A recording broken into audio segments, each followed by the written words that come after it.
voici le générique français.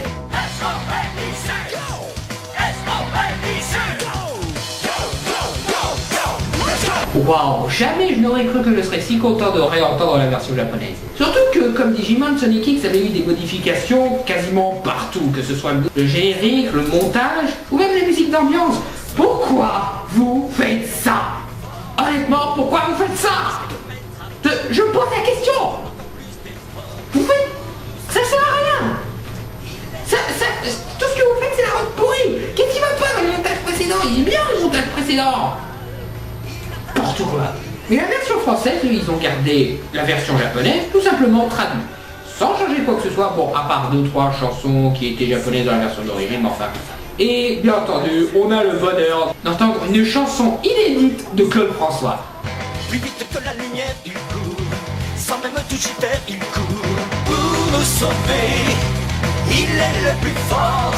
Pas mal de redoublages ont été opérés par certains studios, notamment comme le Club Dorothée, mais aussi le plus notable et le plus détestable, 4Kid, qui a d'ailleurs... Patron, n'oubliez pas Fox Kid. Ta gueule. Ce genre d'entreprise qui change les dialogues pour les rendre plus doux, change tellement de trucs au point qu'ils se retrouvent quelquefois dans la merde pour pouvoir caser certaines phrases, au point de se retrouver avec certaines horreurs et débilités et de dialogues comme celle-ci. Ce pouvoir ancestral ne t'appartiendra jamais, Marek. Dis-lui, mon ami, il n'est pas question de le laisser s'approprier ton pouvoir. C'est ce que je viens de lui dire. D'accord. 4Kid a notamment perpétué ce désastre sur des séries comme Yu-Gi-Oh!, Sonic X ou Escaflowne. Or, heureusement, les distributeurs français se sont dit « Oh, on a marre de vous donner tout le temps une version pourrie, maintenant on va se prendre directement au Japon. Il y en a marre, vous, de vos versions américaines. » On a d'autres cas de dessins animés japonais qui ont été repris fidèlement en France, mais bafoués quand même aux États-Unis, comme Monster Rancher. Mais ces temps-ci, on s'est enfin calmé. Cette fois, on a enfin pris en considération ce qu'était vraiment la japanime. On l'a laissé tel quel, on s'est contenté de traduire. Enfin, on a quand même des exceptions avec Naruto qui a quand même eu droit à un générique pas terrible, malgré le seul truc qu'il y avait bien dans la version japonaise, des génériques justement. Et puis, il y a des génériques d'ouverture qui sont tellement magnifiques que l'on devrait ne pas y toucher. Le meilleur exemple, c'est quand même le générique de Nadia et le secret de l'eau bleue. C'est probablement je dis bien, un des meilleurs génériques d'ouverture que j'ai jamais vu dans le milieu de la japanime. À l'époque où je voyais ça, je regardais la chaîne Game One. Oui, vous vous souvenez de cette lointaine époque où Game One était encore une bonne chaîne.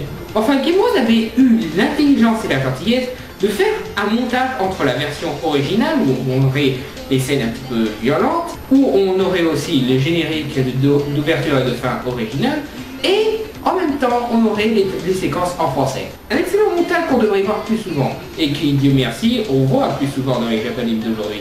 Mais un jour, je me balade sur internet, je vais sur un site où on peut voir des génériques d'ouverture en français, et je tombe sur celui de Nadia, et en me disant, ça y est, je vais revoir le magnifique générique que j'ai vu sur Game One. Une petite fille toute seule à Paris. Je veux dire, merde. Vous osez remplacer ce magnifique générique avec de magnifiques images par cette chanson que dès les premières notes on a envie de tuer. C'est pour ça que je pense à la théorie du complot, comme quoi il y en a qui essayent de détruire la japanime. Parce qu'on ne peut pas faire quelque chose d'aussi mauvais sans le faire exprès. Bon, enfin, on en vient à ce qui fait l'un des principaux succès de la japanime, leur générique d'ouverture et de fin. Est-ce que vous vous êtes demandé pourquoi parmi tous les mecs qui font des vidéos, des top 10, des classements et tout, est-ce que vous vous êtes demandé pourquoi parmi eux, on a si rarement de top 10 des meilleurs génériques de séries comme K2000 ou le Prison Break ou je ne sais pas quoi?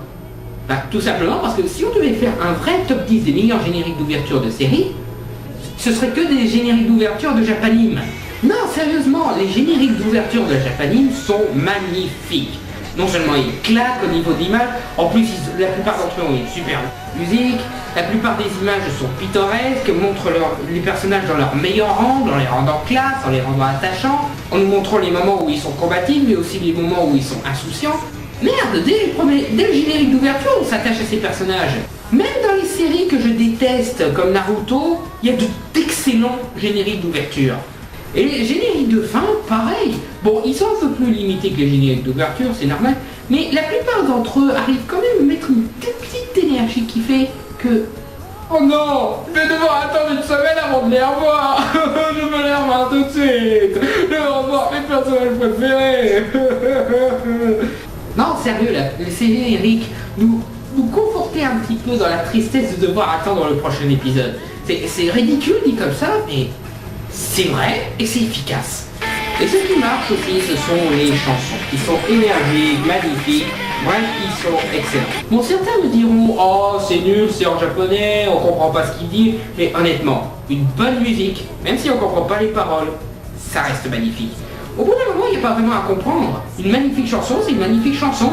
Mais bon, le problème c'est toujours qu'on ne fait pas tant de pubs que ça sur ces magnifiques dessins animés, alors qu'on en fait des tas pour des séries dont honnêtement la plupart on s'en fout complètement. Parce que honnêtement, entre le retour de Beverly Hills et une série d'animation japonaise qui s'appelle Monster, est-ce qu'il y a hésité? Bon, après, je ne suis pas non plus le plus grand connaisseur de Japanime. Il y a beaucoup de choses que je ne connais pas sur le Japanime, pas mal de séries que je ne connais, mais alors pas du tout. Mais il y a au moins certains genres que je connais. Le genre le plus connu, ce sont bien entendu les shonen. Les shonen, en général, parlent de mecs avec des super pouvoirs, ou avec une maîtrise de l'art du ninja, ou du samouraï, ou des trucs comme ça, et ils s'en servent pour se battre. Principalement, les shonen, c'est ça, c'est la baston. Bon, il y a des fois où c'est un peu plus riche, un peu plus travaillé et un peu plus poussé que ça, mais en général, c'est ça. Shonen, ça veut dire garçon, ce qui veut dire donc des séries pour garçons ou pour jeunes adolescents. Et la plupart d'entre eux sont sympas, mais il y en a dont je ne suis pas trop fan. Devinez quoi? Dragon Ball. Comme je l'ai déjà évoqué dans mon épisode précédent, je ne suis pas trop fan de ce genre, ouais, ils foutent rien pendant 10 minutes, ils se donnent un coup de poing et après ils refont rien pendant 10 minutes. Franchement, je ne suis pas fan de ces combats qui sont extrêmement longs. Quelque part, je respecte le fait qu'ils veulent faire quelque chose de spirituel, de stratégique sur la pensée, comme quelque chose de super classe à la samouraï, mais ils sont pas obligés de le montrer. Ils peuvent très bien nous faire des accélérations dans le temps. Hein. On n'est pas obligé de vivre ce qu'ils vivent. Pour les guerriers, ça peut être très intéressant, mais pour les gens normaux comme nous, c'est... Je vous dirai bien quel est mon shonen préféré, mais je garde ça pour plus tard. Ensuite, l'autre genre, c'est shoujo. Bon, c'est terminé. C'est shonen, c'est manga pour garçons. Les shoujo, c'est quoi? Oui, il y a aussi des mangas pour filles, mais le truc le plus bizarre, c'est qu'il y a aussi pas mal de mecs qui adorent regarder ou lire les shoujo. Les shoujo sont généralement dessinés avec de super beaux mecs, classe, qu'on a l'impression qu'ils font les poses pour les magazines pour filles. Et des filles qui ressemblent à peu près tous à ça. Enfin, à peu près, hein. J'exagère bien sûr en disant ça, mais bon. Il y a pas mal de bonnes séries dans le genre comme Nana ou Fruit Basket, mais bon, on en reviendra. Un autre genre super connu, ce sont les Magical Girls, dont la plus connue d'entre elles est... Sailor Moon. Enfin, Sailor Moon, c'est probablement un des plus mauvais exemples de Magical Girl. Je veux dire, quand on y pense une petite seconde, est-ce que vous avez remarqué que les Japanimes les plus connus sont Dragon Ball, Sailor Moon, Pokémon, Naruto et je ne sais plus quoi, qui sont probablement les plus moyens ou la plupart d'entre eux les plus mauvais, sauf Dragon Ball pardon, enfin qui sont pas vraiment les meilleurs Japanimes. Pourquoi est-ce qu'on choisit tout le temps de faire de la pub pour les plus mauvais? Mais c'est... Honnêtement, enfin des bons genres de Magical Girl, c'est bien entendu Sakura, chasseuse de cartes. Pourquoi? Bah déjà parce que c'était pas complètement débile, aussi parce qu'ils arrivent à nous mettre dans l'aventure, parce qu'on a de bons personnages assez bien développés et charismatiques, et bien entendu on a le style artistique d'un des meilleurs japanimeurs, c'est comme ça qu'on dit?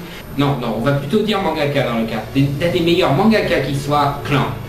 Et pourtant je n'ai vu que Sakura et Tsubasa Chronicle. Bon enfin, il faut reconnaître son style est classe. Mais vraiment classe. Bon enfin, comme je ne suis pas spécialiste de clan, on va vite passer au reste. Mais l'autre bon exemple de bon Magical Girl et que peu de personnes connaissent, c'est Mayime et Mayotome. Déjà parce que ces séries sont courtes. Bon, Mayotome s'étale un peu plus sur des OAV, mais bon. Ensuite parce qu'ils exploitent vraiment bien leurs personnages. Si vous êtes fan de Buffy par exemple, je vous conseille Mayime. Parce que les personnages sont quasiment dans le même genre, en un peu moins anticonformiste, on va dire. Et comme pas mal de japonais, ils partent dans des délires, mais alors bien gros. Ce qui fait que du coup, quand on va dans des sphères sombres, on a là vraiment quelque chose à foutre. D'ailleurs, Maïmé a une certaine polémique. Pourquoi? Parce qu'il y a un moment où la série part tellement dans un coin, mais alors sombre, il y a des personnages qui meurent à chaque épisode, il y a de la tristesse, il y a des amis qui se retrouvent à devoir s'affronter. Mais dans les derniers épisodes, il nous donne le happy ending ultime. Quasiment tous les personnages qu'on aimait reviennent à la vie, mais tous les personnages qui se détestaient en deviennent amis, et le méchant principal se prend un coup de pied au cul. Et ils vivent heureux pour toujours. Enfin, faut se mettre un petit peu à leur place. Attends, il était parti sur un truc sombre. Et puis aussi dans la japanime, c'est assez connu qu'il y a très peu de happy ending. Pas mal de japanime finissent mal. Mais dans le cas de Maïmé, le happy ending est tellement, mais alors tellement forcé avec l'aspect sombre qu'il y avait un épisode précédent. Alors qu'on se dit à un moment, c'est quoi ce bordel? Mais bon, il y en a d'autres, comme moi, qui se sont tellement attachés au personnage que quand on voit que tout finit bien malgré tout ce qui s'est passé, on se dit ouf, tant mieux. Mayotome, c'est un petit peu une variante de Maïmé. Elle reprend certains personnages, mais dans un autre contexte. Si vous voulez, ils ont autant de fidélité entre eux que les Final Fantasy. Sauf que cette série-là enlève un petit peu le côté Buffy contre les vampires pour le remplacer par un côté un petit peu Harry Potter avec l'aspect école et tout. Cette série est largement inférieure à Maïmé, mais reste quand même sympathique avec de beaux personnages et des heures sombres assez bien tripants, on va dire, mais aussi un des meilleurs génériques d'ouverture que j'ai jamais vu.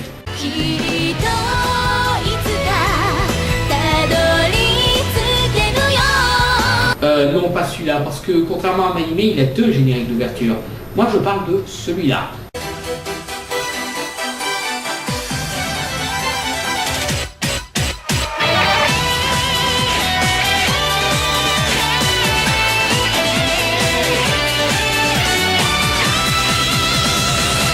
J'adore ce générique. Regardez-le vous en entier quelque part sur YouTube, tapez Mayotome Opening 2 et regardez-le parce que franchement c'est cool.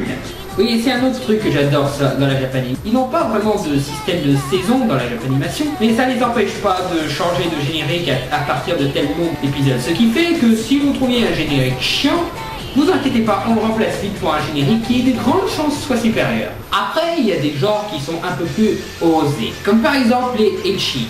Donc ouais, les ecchi sont un petit peu vicieux quelquefois. Certains d'entre eux exagèrent même sur la vue sur culotte. Non, je déconne pas, il y a des fois où ils font en sorte que l'on voit en gros plan la culotte de pas mal de personnages féminins. Ce qui est assez inquiétant dans des séries comme Lovina où ils le font sur des personnages qui ont 14 ans. Ouais, je n'ai pas trop compris ce vice. Je suppose qu'ils ont une petite attirance pour les jeunes filles qui commencent à éveiller leur sexualité ou quoi que ce soit. Mais bon, c'est quand même un petit peu bizarre. Et un autre truc un petit peu bizarre à propos des ecchi, c'est le fait que quand un personnage masculin a une érection, on va dire ça comme ça, il saigne du nez. Ça c'est un truc que je n'ai jamais compris à propos de la plupart des japonais. Pourquoi est-ce qu'il saigne du nez? Il y a plusieurs théories qui courent, comme il y en a certains qui disent que c'est plus classe que de montrer le forme qui se décide dans leurs pantalons, et d'autres qui disent que les personnages féminins dans ces séries sont tellement sexy et se mettent tellement en valeur que la réaction est tellement puissante que ça nous provoque des problèmes au cerveau que du coup on pisse du sang du nez. Mais comment tu fais pour pas exploser ton slip? Je pense à des tas de petits chats morts. Des tas de petits chats morts. Mais bon, ce sont que des théories, alors on n'est pas sûr. Généralement, les ecchi, ce sont des dessins animés japonais à caractère un petit peu érotique. Je dis un petit peu érotique parce que quand on dit érotique, on pense tout simplement à un magazine qui se contente de montrer des super nanas sans rien d'autre. Alors que, au contraire, dans les ecchi, ce qui m'attire justement, c'est le fait qu'ils développent quand même leur personnage, qu'ils les rendent attachants et qui nous font passer de bons moments au lieu de nous montrer constamment des gros seins, des trucs comme ça. Et l'un des meilleurs exemples, c'est Lovina, qui, bon, comme le dit le genre, on a pas mal